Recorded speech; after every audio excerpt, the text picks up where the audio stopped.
Next week, an evil space ruler seeks the services of a doctor. Danger! We are on a collision course. But don't just stand there. Do something. Think you knew Lost in Space? The original pilot was a stripped-down, serious sci-fi survival tale. No robot, no doctor, Smith, and no campy humor. Just a family lost in the stars, fighting to survive. But somewhere along the way, that vision shifted into one of the most iconic, camp-filled cult classics of the 1960s. Today, let's uncover how Lost in Space transformed from grim science fiction into colorful, unforgettable retro fun. Stick around for the bonus fact. The Unaired pilot, No Place to Hide. The story begins with No Place to Hide, the unaired pilot filmed in 1965 before CBS officially greenlit the series. What most people don't realize is that this first version of Lost in Space was nearly unrecognizable compared to the show audiences came to love. The Robinson family is intact.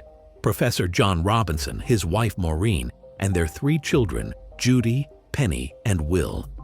They launch aboard the spacecraft Jupiter 2, which is piloted by Gemini 12. Unlike the colorful adventures fans remember, this was a stark, black and white production, serious in tone and stripped of camp. Gone were 2 of the show's most famous characters. There was no bumbling villain, Doctor, Zachary Smith, and no wisecracking robot. Instead, it was purely a survival story about a family marooned in the endless void of space, battling harsh environments and unimaginable dangers. In No Place to Hide, the Robinsons crash on a strange planet. They trek across alien wilderness, encounter hostile terrain, and even square off against a towering cyclops. Each scene underscores their desperation to survive, from crossing a savage sea on a precarious raft to defending themselves from forces beyond their understanding. It feels less like the playful sci-fi of Saturday mornings and more like Swiss Family Robinson in Space, a gritty, grounded tale of resilience and danger. While the pilot never aired, clips surfaced over time, giving fans a haunting glimpse of what might have been. Watching it today is like staring into an alternate timeline, one where Lost in Space may have stood shoulder to shoulder with the more serious, cerebral sci-fi shows of the era.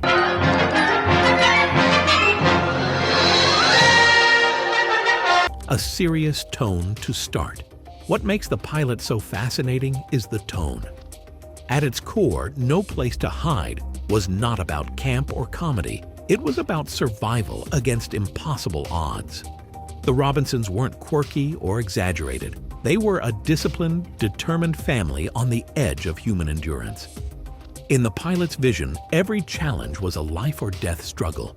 The atmosphere was heavy, almost foreboding.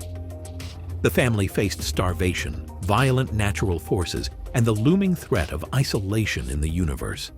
There was no guarantee of rescue, no hint of comic relief, just tension, grit, and suspense. When we compare this to the series that eventually aired, the contrast is almost shocking. The early vision leaned into science fiction as a lens for human endurance. It was closer in spirit to shows like The Twilight Zone or films like Forbidden Planet. The stakes were clear: survival against the cosmos. However, CBS and producer Irwin Allen saw something else brewing in the 1960s television landscape. Serious sci-fi was a risk, often too niche or too intellectual for broad audiences. What Allen and the network wanted was a family-friendly adventure that could keep viewers entertained week after week. And that meant change was coming. This tonal evolution is one of the most remarkable aspects of Lost in Space. From the unaired pilot to the show's official debut, the series shifted dramatically, trading in its seriousness for spectacle, humor, and ultimately, camp. What began as a taut survival story was about to become a colorful romp through the stars.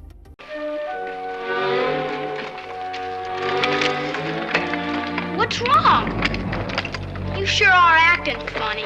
Warning! Enter Dr. Smith and the robot, a game changer. The real turning point came when 2 characters were introduced, characters who would come to define Lost in Space. Dr. Zachary Smith and the Robot, Jonathan Harris's portrayal of Doctor. Smith was a stroke of genius, even if unplanned. Originally written as a one-off saboteur, Smith was meant to die early in the series. But Harris brought something unique, a flair for melodrama, wit, and cowardice, so over the top it turned the character into comic gold. The scheming villain became the show's bumbling anti-hero, alternately a nuisance and, oddly enough, a fan favorite. Then there was the Robot, voiced by Dick Tufeld, and designed with its now iconic bubble dome and claw arms.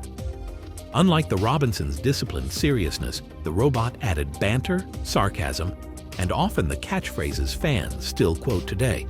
Together, Dr. Smith and the Robot transformed the show's entire dynamic. No longer was Lost in Space a straight survival drama. It became an episodic adventure laced with comedy, irony, and even parody. Smith's cowardice clashed hilariously with the Robot's snark, and suddenly the Robinson family wasn't just battling alien landscapes, they were navigating Smith's endless betrayals and absurd antics. For some, this marked a loss of the original vision. But for millions of viewers, it made the show irresistible. With Dr. Smith's scheming and the Robot's dry wit, Lost in Space carved out its unique place in 1960s pop culture. It wasn't trying to be hard science fiction anymore. It was trying to be fun. And it worked. Danger, Will Robinson! Danger! No, Will Robinson! Danger! Transformative impact. This shift in tone didn't just change Lost in Space. It defined it. The series went from being a tense survival drama to a family-friendly sci-fi adventure filled with humor, melodrama, and unforgettable characters. While critics at the time dismissed it as camp, audiences loved it. Kids tuned in for the adventures, parents enjoyed the comedy, and everyone remembered the catchphrases. The darker, grittier vision of the pilot might have made for compelling television, but it's the campy version that became a cultural landmark. What's more, this tonal pivot helped Lost in Space outlast its competition. Shows like My Favorite Martian or Voyage to the Bottom of the Sea faded, but Lost in Space embedded itself into pop culture memory. Dr. Smith, the Robot, and the Robinsons remain household names decades later, influencing everything from parody sketches to reboots. In the end, the transformation from serious sci-fi to cult camp ensured the show's legacy. It became less about surviving the stars and more about laughing, adventuring, and celebrating the absurd side of science fiction. Visuals: a fast-paced montage of Doctor. Smith's one-liners, the Robot's catchphrases, Penny with alien animals, and colorful aliens of later seasons. Bonus fact: the role Bill Mumy didn't get. In the 1998 film Reboot, Will Robinson was played by child actor Jack Johnson, but the movie also featured a grown-up Will, portrayed by Jared Harris. Fans immediately asked, why not cast Bill Mumy, the original Will? At the time, Mumy was a sci-fi favorite thanks to his role in Babylon 5. But despite his popularity, the studio went with Harris instead. Mumy later revealed the behind-the-scenes story in his memoir, admitting it wasn't his decision and telling fans simply, "Don't blame me." It remains one of the strangest missed opportunities in sci-fi casting history. So, which version of Lost in Space would you have preferred? Let us know your thoughts in the comments. And if you enjoyed this journey through television history, don't forget to like, subscribe, and ring the bell so you never miss another deep dive into the stories behind the shows we love.